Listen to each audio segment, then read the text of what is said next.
My name is Zakheim. I was Undersecretary of Defense under Mr. Rumsfeld and Mr. Bush. I was also the coordinator for the Defense Department for non-military things in Afghanistan from 2002 to 2004. And I'm now a senior fellow at several think tanks. We can establish a union between Muslim countries, and we can invite Israel, Russia, and Armenia to this union too. We think that this can be a solution to the problems. What do you think about it? While I think it's very important that Turkey take a lead, because Turkey is the most dynamic country in the Middle East. Yes.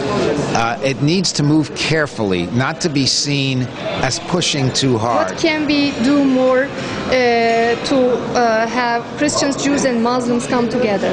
Well, there are two things. First of all, I think it's a wonderful idea.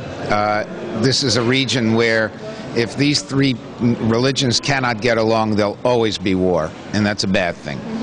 Secondly, you're absolutely right. Turkey welcomed the Jews in 1492 when they had nowhere else to go. Yes. That's a very big deal. During World War II, Turkish diplomats saved Jews. That's a very big deal. Turkey has had an open door to Christians for many years. That's a very big deal.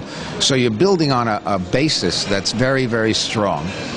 I would say in terms of what to do, bringing people together, having people talk to each other. When people talk to each other, meet each other, get to know each other, they discover that the other guy is not a devil.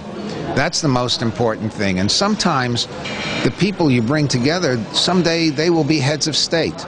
I would also advise, very important, bring in younger people. People in their 30s, people who are young politicians or young leaders, so that in 20 years' time, when they are the leaders, they will know each other and work together. And if you can do that, that's fabulous. And I think Turkey in particular is a wonderful place for doing that. All right. And finally, do you have any message to the audience of A9 TV? I would say you're here for a year. Congratulations, and many, many more years of success to you. All right. Thank you so much for joining our interview. Thank you.